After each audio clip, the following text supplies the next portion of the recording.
Hola chicos, ¿qué tal? ¿Cómo están? Esperen, voy a usar el micrófono porque no quiero hablar tan despacio y que no me escuchen.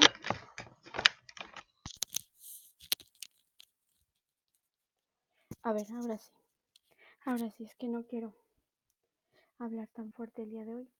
Eh, Bienvenidos a su última clase de filosofía. Ya está arriba su examen.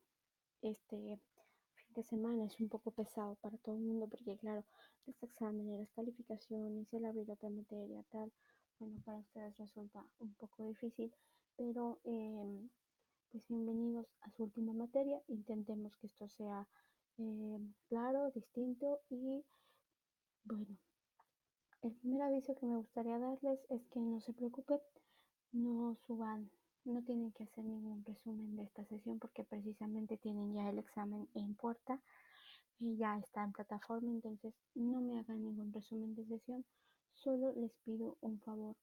En la pestaña donde dice resumen de sesión de la cuarta, súbanme un pasado, una tarea pasada, porque hay que ponerles una calificación para esta semana. Entonces, no hagan resumen. Yo entiendo que este fin de semana es pesado para todos y súbanme una tarea anterior para que pueda yo darles una calificación. Va a ser la calificación más alta, no se preocupen, o sea, yo entiendo cómo nos estamos moviendo en estos ámbitos, ¿vale?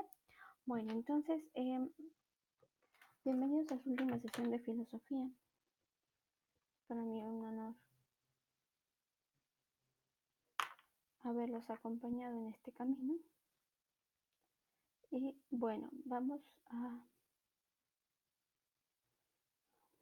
Ya vimos a los socráticos, a los presocráticos, ya vimos a Sócrates, hablamos un poco de Platón. Y bueno, rápidamente vamos a ver a los medievales, es muy rápido. Eh, lo que ellos hicieron fue precisamente lo que yo les había comentado con anterioridad. Los medievales lo que hicieron fue retomar las filosofías anteriores para dotar a el catolicismo, que ya era una religión dominante.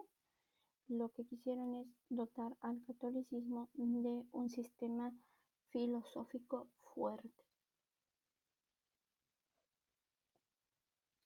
Y para esto decidieron que no era necesario,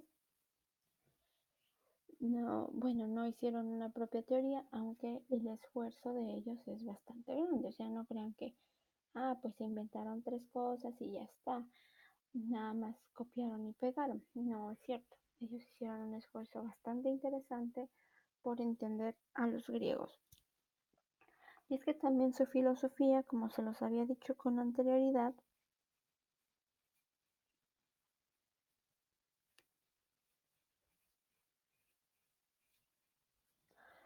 ay, perdón, es que me pican los ojos. Su filosofía la filosofía en general es una respuesta al tiempo que estamos viviendo. O sea, nosotros podemos averiguar qué está pasando en la humanidad a través de los problemas filosóficos que se están abordando, ¿no? O sea, realmente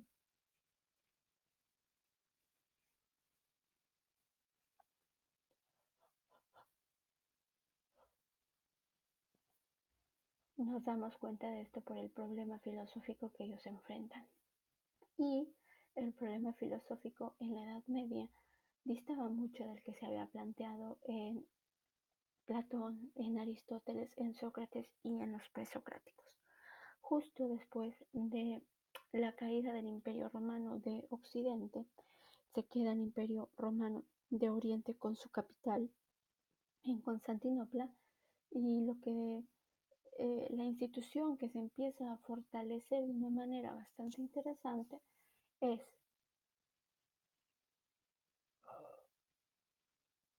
la Iglesia Católica con la llegada al poder del último uno de los últimos emperadores romanos, que es Constantino. Entonces, si ustedes recuerdan, a Jesús lo mataron precisamente los judíos porque les parecía que era una blasfemia el que Jesús dijera que él era hijo de Dios. O sea, le parecía que este tipo nos está faltando el respeto a todos y hay que matarlo. Y lo mataron. Y desde luego todas las personas que creían en la palabra de Jesús, que eran sus seguidores, que anunciaban la palabra de él, bueno, pues siguieron convirtiéndose en mártires, en los primeros mártires católicos, porque fueron perseguidos precisamente por toda esta religión institucional del judaísmo. No querían dejar rastro de Jesús, de ese rebelde que se les puso al brinco, que les dijo que era Dios, y sobre todo, en punto que alguien te diga que es Dios, pues nomás te da risa y le dices, sí, güey, lo que tú quieras. Pero Jesús no solamente dijo que era Dios, sino Jesús dijo que lo que ellos estaban haciendo estaba mal. Y que esa institucionalidad y que ese poder y que ese no vivir en humildad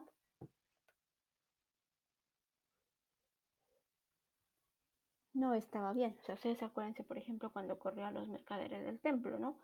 Pues tú querías llevar un animalito para sacrificarlo y estos canijos te decían que no era lo suficientemente puro y que lo verdaderamente autorizado eran los que estaban afuera del templo. Entonces, a fuerza tenías que comprarlo ahí si querías sacrificar, ofrecer en sacrificio a un animal.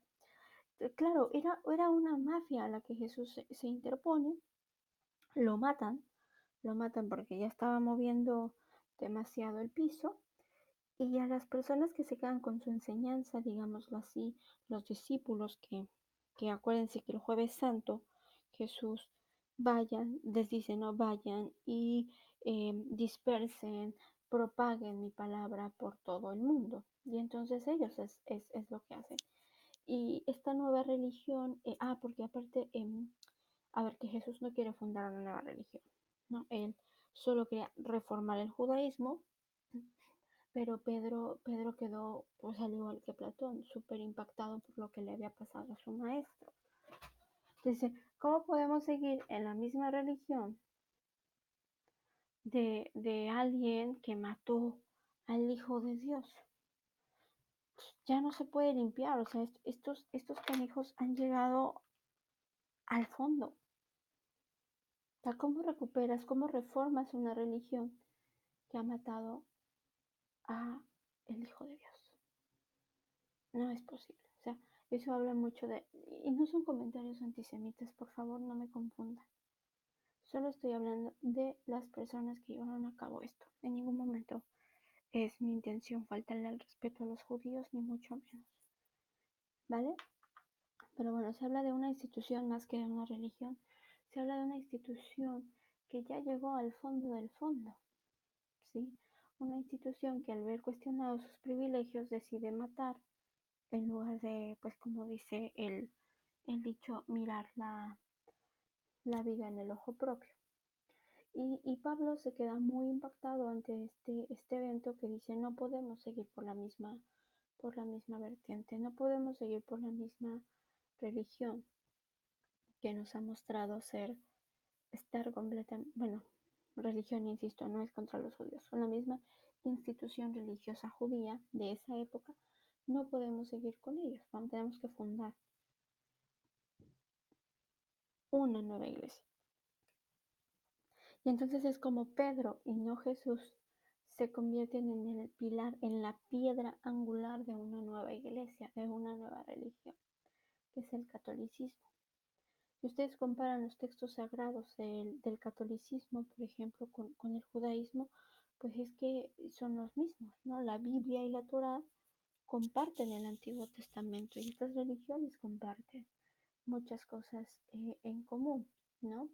Salvo pues la gran diferencia de no creer en la Virgen, de no creer en los santos y no creer que Jesús era el Hijo de Dios. Claro, porque tampoco puedes decir, ay, si era el Hijo de Dios, lo matamos, ay, ¿no? Pero creen que es un profeta muy poderoso, pero no es el Hijo de Dios, ¿vale? Bueno, entonces la Iglesia Católica durante los primeros años es perseguida, bueno, más que iglesia era la religión, esta, podríamos incluso llamarle secta, porque era muy, muy pequeña. Eh, Siguen propagando la palabra de Dios. Hay personas que se están convirtiendo, pero le siguen encontrando a esta pequeña secta, llamémosla así, porque era muy pequeña, eh, estos brotes de rebeldía que no convenían ni al imperio romano ni a la iglesia judía. Entonces, pues perseguían a los católicos, se tenían que irse a lugares muy remotos para poder hablar de Cristo, para poder eh, contar la historia. No, por eso también los evangelios fueron escritos 40 años después de la muerte de Jesús y no en el momento, ¿no? Los evangelios de Marcos, Lucas, Mateos y Juan fueron escritos mucho después, mucho después. Por eso es que nos entra un poco la duda de, ay, realmente pasó, realmente no pasó, etcétera, etcétera, etcétera, ¿no? Bueno, eh, lo que podemos decir de esto es que poco a poco, pese a la clandestinidad de este asunto, poco a poco, pese a la clandestinidad de este asunto, um, los católicos empiezan a convertir gente y a convertir gente y a convertir gente. Y ya se convierte en una especie de religión que tiene presencia en muchos lugares y que le llega incluso a los oídos de la mamá del entonces eh, gobernador de Roma, de uno de los últimos emperadores, perdón, y Santa Elena, que de hecho es una santa. Santa Elena se convierte al catolicismo y lo que hace es viajar a Medio Oriente y empezar a buscar los tesoros de la vida de Jesús. O sea, ella es muy devota, se convierte de una manera espectacular y empieza a juntar como que donde murió Jesús, la cruz de Jesús, la espina de Jesús, tal, tal, tal, tal, ¿no?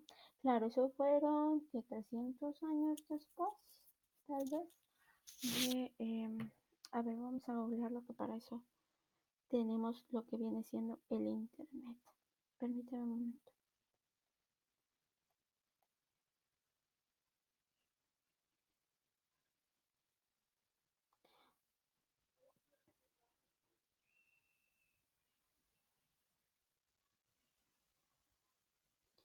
Bueno, Santa Elena también obviamente fue emperatriz de Roma del año 250 hasta el año 330 después de Cristo.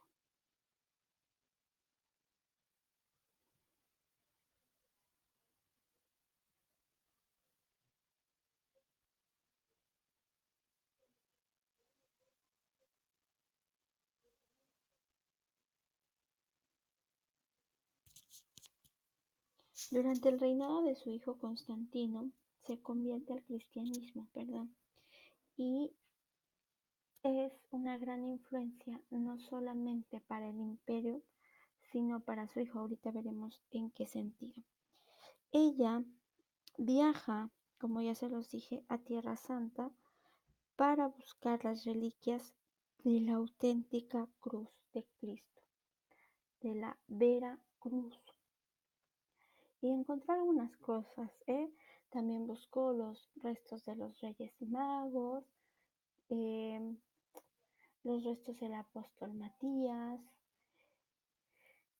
encontró, digamos, la cruz donde murió Cristo y bueno, construyó un templo en el Monte de los Olivos donde se supone que rezó Jesús, construyó un templo también donde se supone que murió eh,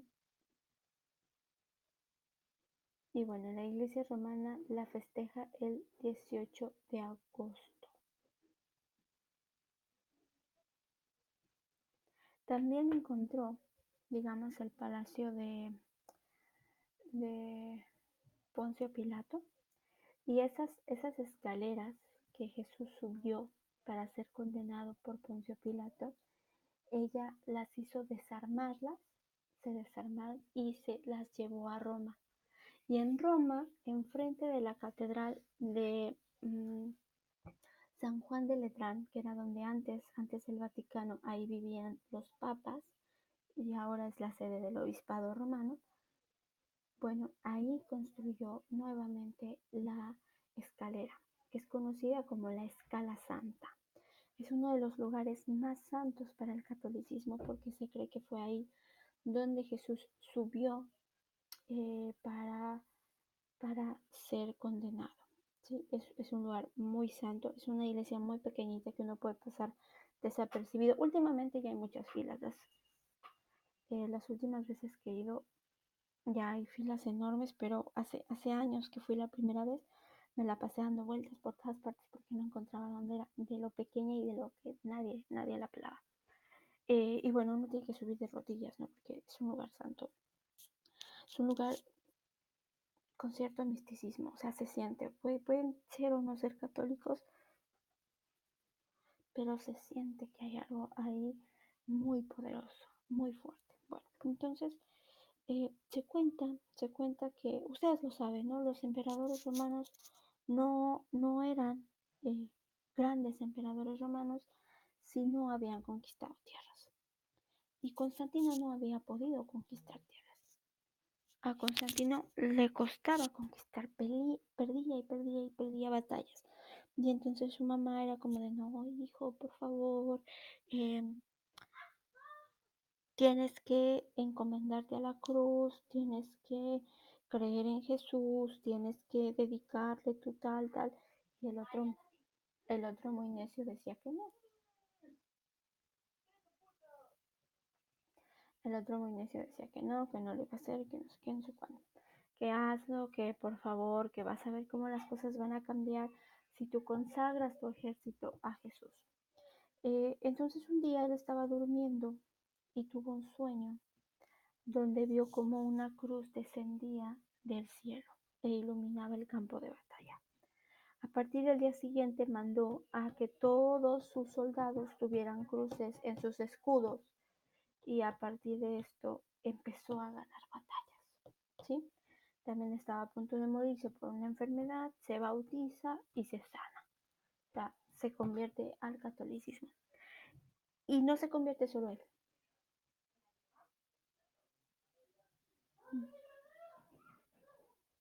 Ay, perdón, hay mucho ruido.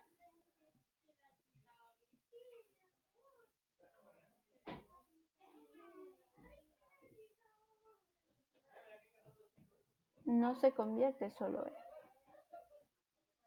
se convierte todo el imperio.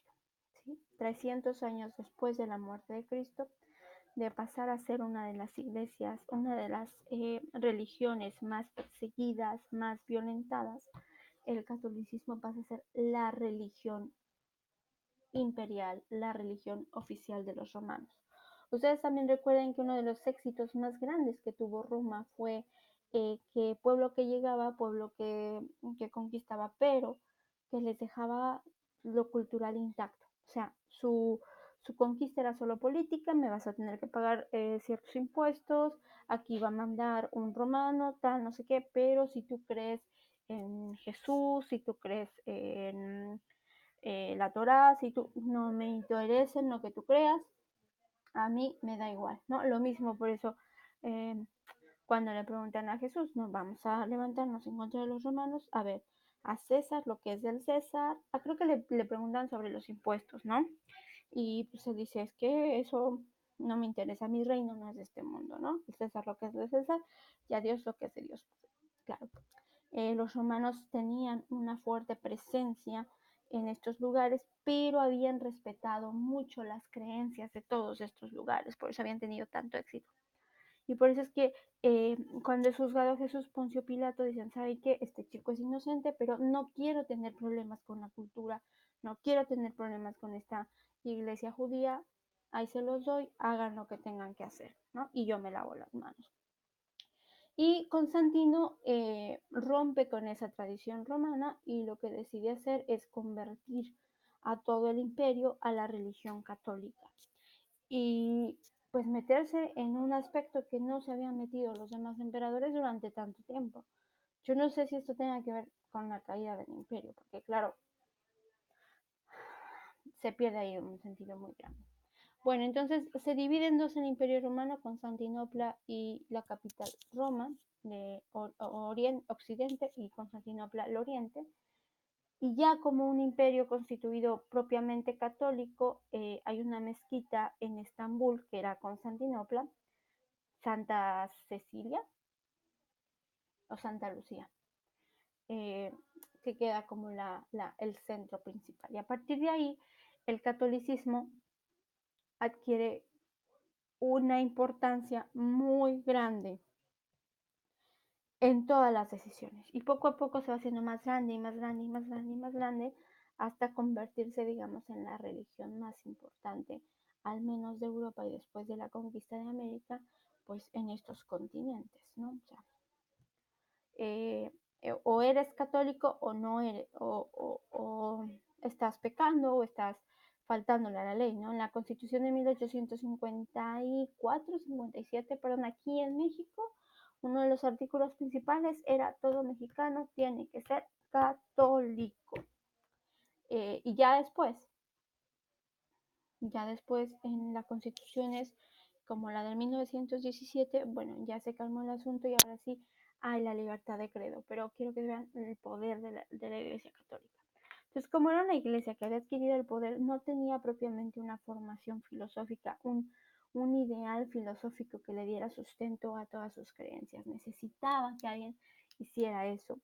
Y bueno, San Agustín de Hipona, hubo muchos filósofos muy interesantes en el medioevo, cuya pregunta fundamental pues era esa, ¿no? ¿Cómo me acerco yo a Dios? ¿Cómo el hombre tiene contacto con Dios? Pues porque Dios y la Iglesia Católica se habían convertido en el eje fundamental de todo lo que podíamos haber dicho y ver, ¿no? Eh, entonces, la Iglesia Católica se apropia de las universidades, que por cierto también nacen en la Edad Media, se apropia de las universidades, se apropia del conocimiento. Todo conocimiento queda um,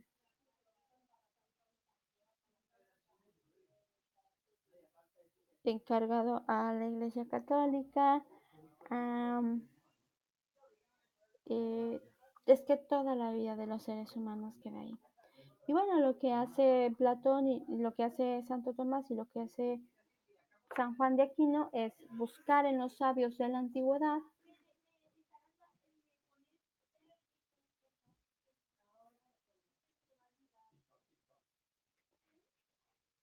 en el caso eh, de Platón y de Aristóteles los traducen porque ven que en esa filosofía hay algo así como una explicación interesante de lo que puede pasar con el pensamiento religioso, ¿no? Vimos a Platón, vimos esta división entre dos mundos, vimos cómo nosotros estuvimos en el mundo de las ideas, pero después llegamos a este mundo y entonces pues eso a Agustín lo toma perfectamente para su teoría, que a ver, no es calco y copia, no es le voy a cambiar el nombre, sí hay un trabajo de fondo muy interesante que hace San Agustín y que por cierto era una persona bien locochona en su juventud, ¿no?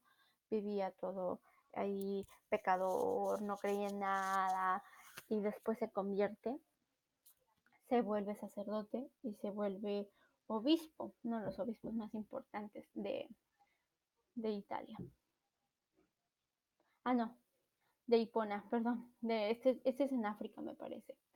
Eh, Luego está Santo Tomás de Aquino, que él retoma el pensamiento aristotélico, ¿sí? Para él, Aristóteles con la teoría del primer motor cree que se está hablando propiamente de Dios y crea 5 vías para llegar de lo natural, de lo que está aquí, llegar al conocimiento de Dios.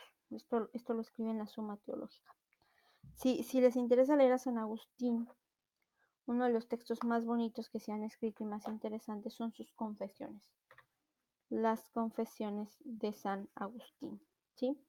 Él escribe como desde pequeño se robaba nada más por robar, nada más por molestar los frutos de los árboles de su vecina, pero ni siquiera porque tenía hambre, solamente porque tenía el deseo de robar, de molestar a alguien, ¿no? Y lo hace así, entonces,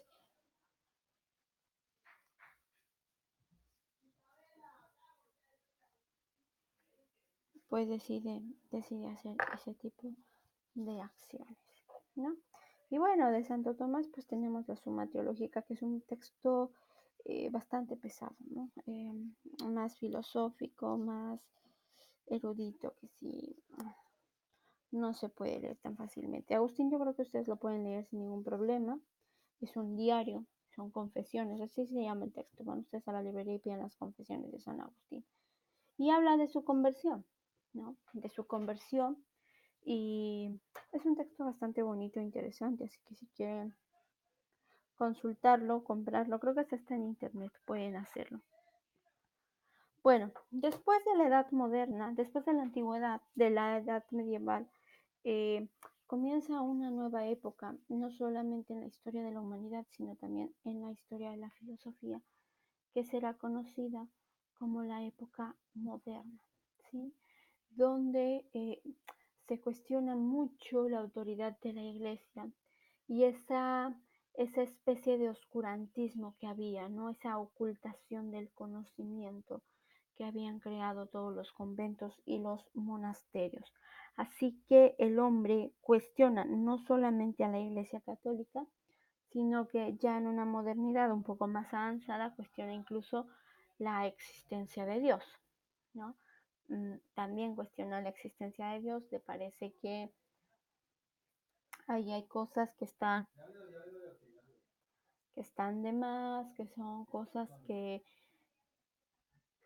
realmente no puede haber certeza y que el centro de toda cuestión filosófica, artística, política, económica no puede ser otro mundo extraterrenal, otro mundo en el que no sabemos si existe o no existe, sino que en el centro de cualquier pensamiento y en el centro de cualquier cosa tiene que estar el hombre mismo, ¿sí? El hombre mismo, no la religión, no Dios, no las instituciones, sino el hombre. Y uno de los más importantes filósofos de esta época, el padre de la modernidad, el que inaugura este pensamiento, es René Descartes, que nació en Suecia en 1596 y no, muere en Suecia en 1650 y nació en Francia en 1596, está mal ese dato, padre de la filosofía moderna, padre de la geometría analítica.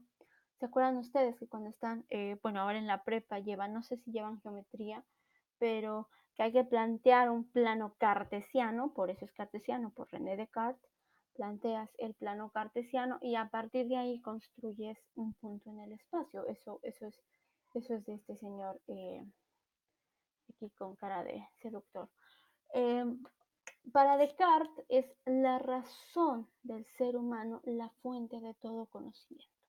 O sea, no podemos decir que existe como en el caso de Platón, no podemos decir que existe un mundo extraterrenal al que nosotros tenemos que tener acceso para poder llegar al conocimiento, eh, sino que todo el conocimiento está dentro de nosotros mismos, ya en la razón. Lo único que tenemos que hacer es usar la razón de la manera correcta.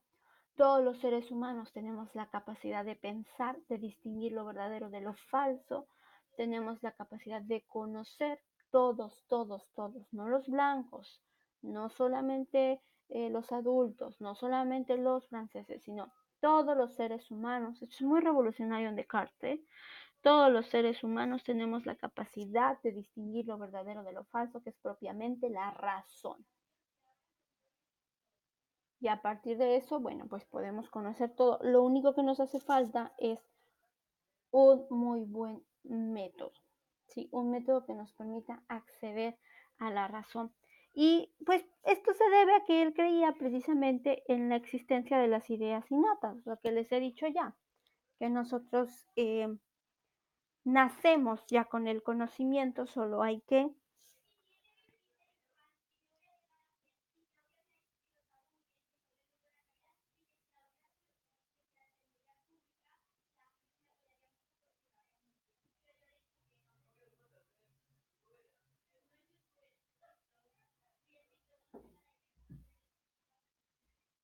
Bueno, entonces tenemos ese conocimiento que ya nos pertenece a nosotros mismos y que solamente nuestro objetivo fundamental es acceder a él. Bueno, aquí digamos que Descartes pone en el centro de todo, de toda reflexión, pues al hombre, y aparte le da como la capacidad, la posibilidad de que puede conocer absolutamente todo, ¿no? Solamente con un buen examen de la razón, con un buen método, el ser humano puede conocer absolutamente todo. Sin embargo, sin embargo, existe alguien por ahí que mete la duda, que le parece que esto de vamos a conocer el mundo con absoluta certeza, solo con nuestro conocimiento, bueno, sí le parece un poco too much.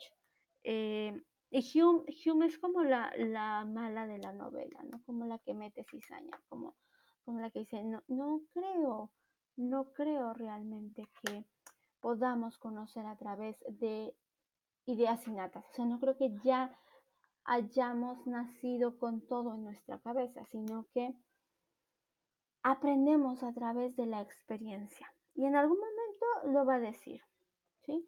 Nuestro conocimiento se adquiere a través de la experiencia. O sea, yo no sé por un examen de la razón que el fuego quema. Yo sé que el fuego quema cuando yo pongo mi mano y me quema. Y entonces, ya tengo un nuevo conocimiento. ¿Sale? Yo no sé que un toro me puede matar por un examen de la razón. O sea, yo sé que un toro me puede matar pues porque me planto enfrente de él y porque me quiere cornear, ¿no? Entonces, para David Hume es todo lo contrario de René Descartes. O sea, René Descartes solo por la razón, solo por las ideas innatas, solo por un método que me permite acceder a, puedo conocer. Pero Hume dice que no. Ese es empirismo a través de la experiencia. Pero después va a cambiar un poco el asunto y va a decir, bueno, es que ni siquiera la experiencia. Y hablamos de un escepticismo en Hume, porque Hume va a decir, ¿sabes qué? Es que no podemos conocer absolutamente nada.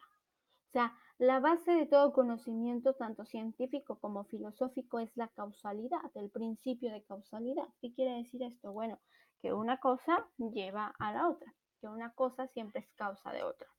Pero David Hume dice, ¿sabes qué? Es que ni siquiera tengo certeza de que esa relación causal realmente existe, porque puede ser mi mente la que está creando eso, la que está creando relaciones causales. O sea, entre los dos fenómenos que yo relaciono, que existe causa y efecto, no puede haber ninguna relación. Sin embargo, de la forma en la que yo lo veo, pues pienso que sí hay una relación y a partir de eso yo estudio. O sea, ¿qué es la ciencia? La ciencia lo que hace es eso, un estudio de las causalidades. Y lo mismo la filosofía, no acuérdense del origen de todo, pero si es que ni siquiera podemos tener certeza de que una cosa lleva a la otra, de que la lluvia viene después del agua, de que el movimiento de las placas tectónicas causan los terremotos, yo pienso que sí, pero en realidad no pasa. Entonces, yo no puedo conocer. Y es un escepticismo muy fuerte. O sea, no solo yo no puedo conocer, yo no puedo ver qué está pasando en el mundo, yo no puedo saber exactamente qué hay fuera de mí, pues que no se puede hacer absolutamente nada, ni siquiera puedo actuar en un mundo, o sea, actuar éticamente en un mundo al que yo no conozco, ¿no? O sea, si yo no conozco un mundo, si no conozco sus leyes, puede ser posible que incluso yo esté sola en un invento mío de un genio maligno, pero que eh, me lo estoy creando todo. Ay, perdón, hay mucho ruido en la casa. Es que es sábado. Eh, sábado familiar aquí. Bueno, entonces Hume realmente inyecta de escepticismo y no cualquier escepticismo, sino un escepticismo que tiene bastante trabajo, que tiene bastante tela de dónde cortar Y los filósofos posteriores tienen que enfrentarse a esa cuestión, quieran o no quieran, ¿sí? Tienes que hacerlo porque Hume realmente le da un giro de 180 grados a todo el pensamiento filosófico. O sea, es muy fuerte lo que hace Hume, realmente es muy, muy fuerte. Bueno, Immanuel Kant, que es otro de los pilares más importantes de la filosofía,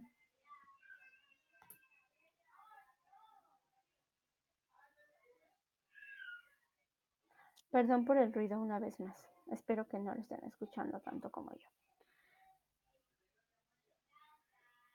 Eh, Immanuel Kant lo que hace es, es enfrentarse completamente a David Hume. O sea, durante mucho tiempo él fue un gran lector de Leibniz, a quien no vamos a ver por el metafísico, y era completamente seguidor de Leibniz y creía que se podía conocer y creía en el poder de la metafísica, etcétera, etcétera. Hasta que llega a sus manos el ensayo del entendimiento humano de David Hume y lo escribe, ¿no? Lo dice tal cual. David Hume me despertó de mi sueño dogmático. O sea, yo creía que sí se podía conocer, yo creía que sí podíamos acceder a una realidad, que sí la podemos conocer en su totalidad, hasta que me encuentro este texto. Y es que las dudas que siembra David Hume son dudas completamente válidas. O sea, realmente hay ahí algo que tenemos sí o sí que enfrentarnos. Tenemos que enfrentarnos realmente a esta cuestión, dice Kant. Entonces pasa mucho tiempo ahí pensando, dialogando, estudiando, hasta que en 1787, 89, perdón, no tengo clara la fecha, publica un texto que se llama La crítica de la razón pura, ¿sí? Y es analizar cada una de las partes de nuestra razón pura, del entendimiento sin conocimiento. O sea, es como estudiar la maquinita esta que nos permite conocer, pero vaciada de todo conocimiento. Y vamos a investigar de qué se trata esto. Vamos a ver si podemos conocer, no podemos conocer. Nosotros ponemos cosas en el mundo pone cosas en nosotros. ¿Qué está pasando realmente? Y los resultados de Kant son impresionantes, ¿sí? Porque Kant llega rápidamente, porque claro, Kant es un filósofo gigantesco, maravilloso, estupendo, que hay que dedicarle cursos y cursos y cursos enteros, pero bueno, vamos a tener que despacharlo en 5 minutos. Kant llega a la conclusión de que existe algo así como en nuestra cabeza, un aparato cognitivo que tiene categorías de la sensibilidad, es decir, que se comunica con el exterior a través de dos cuestiones importantes, el espacio y el tiempo, ¿sí? Todos y cada uno de nuestros pensamientos van a venir dados en dos moldes o en un molde,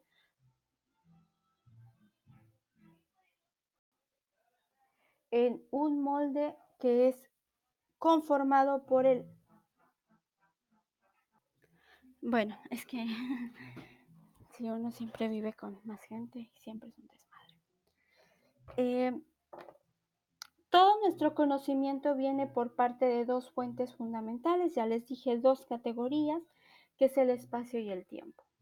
Nosotros no podemos conocer algo que vaya más allá del espacio y del tiempo. O sea, a fuerza necesitamos eso, es como nuestro molde. O sea, yo no puedo conocer algo más allá si no cabe dentro de esto.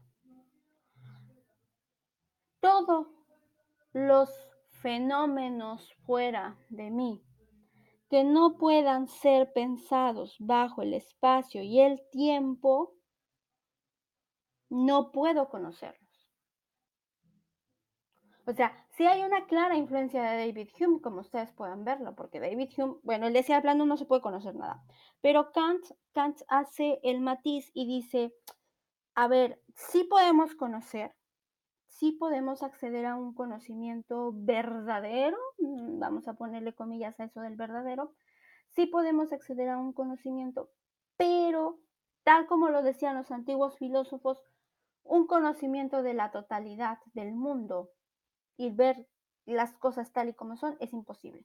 ¿Por qué? Porque nuestra cabeza no está diseñada para ese conocimiento. O sea, solo podemos acceder a lo que cabe dentro del espacio y del tiempo. Fórmulas, ideas, cuestiones que estén fuera de eso, no lo vamos a comprender. E incluso todo lo que nosotros consideramos, es que es muy fuerte Kant, es muy fuerte.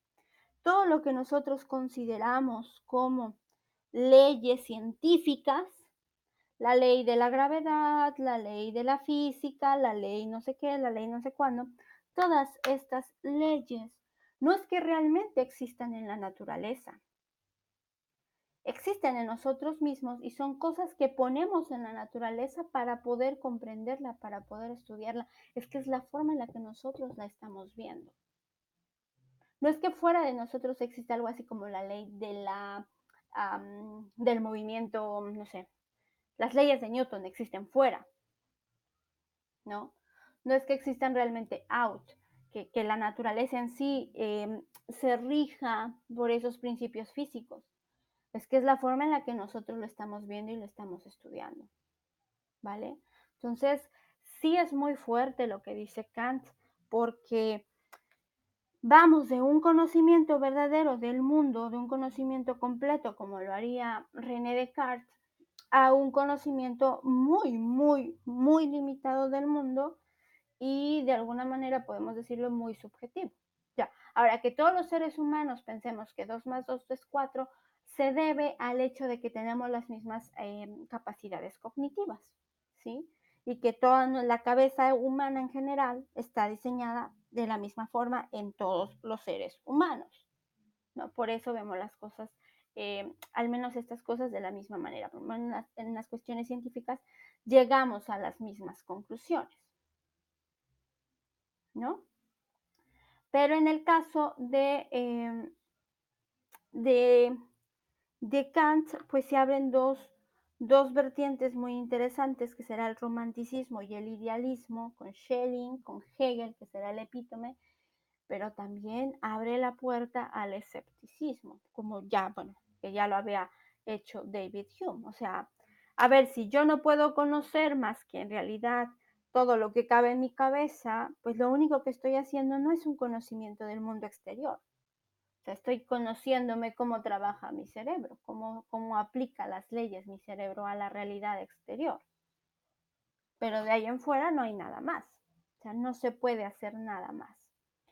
Eh, Kant intenta salvar esta especie de escepticismo, de derrota del ser humano, de bajar el ser humano que se creía lo máximo en el pensamiento, por ejemplo, de Descartes, y que ya lo han hecho basura, le han dicho, mira, no puedes conocer absolutamente nada, a lo mejor sí un poquito, pero ni siquiera eso, ¿no? Ni siquiera realmente puedes hacer un conocimiento que digas es verdadero, ¿no?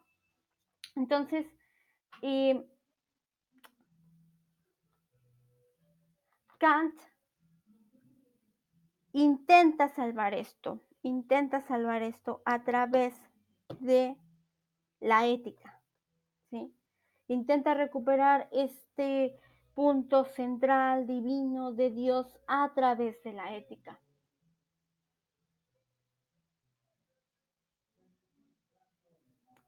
Bueno, es que aquí están con la fiesta, todo lo que da. Trata de seguir todo esto a través de la ética. El ser humano puede ser trascendente. A lo mejor epistemológicamente no podemos conocer mucho, pero sí podemos ser importantes, sí podemos ser seres humanos que trasciendan a través del respeto entre nosotros mismos, ¿sí? Y bueno, nos habla un poco de que la razón misma sin la experiencia nos puede decir cómo tenemos que comportarnos a través precisamente del imperativo categórico, que es una ley del comportamiento ético que nos va a dictar nuestra propia razón. ¿Sí? Esto es una parte muy importante e interesante de la filosofía kantiana. Bueno, tenemos a Jean-Jacques Rousseau, es un filósofo, estos dos son más filósofos de la ilustración, de esta época ilustrada, de esta época de la Revolución Francesa, del siglo de las luces, la creación de la enciclopedia, etcétera, etcétera, etcétera. Y bueno, Rousseau habla de que el ser humano es bueno por naturaleza, es la sociedad la que los corrompe. O sea, nosotros somos buenas personas, nos queremos mucho y tal, pero vivir en sociedad siempre es difícil, ¿no? Va a decir Rousseau.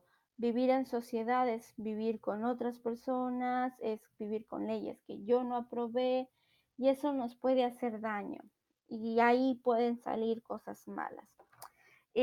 Habla del contrato social como una forma en la que nosotros renunciamos a nuestra libertad en un estado, renuncio a mi libertad, o sea, ahorita yo no puedo salir corriendo y pegarle a medio mundo porque he renunciado a eso a la hora de firmar un contrato con el Estado y decir, yo quiero hacer otras cosas, ¿vale?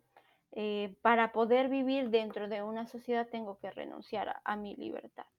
Y eso es lo que básicamente hacemos nosotros a la hora de firmar o de sacar nuestra INE a los 18 años, ¿no? Estamos firmando un contrato con, con el Estado, ¿sí?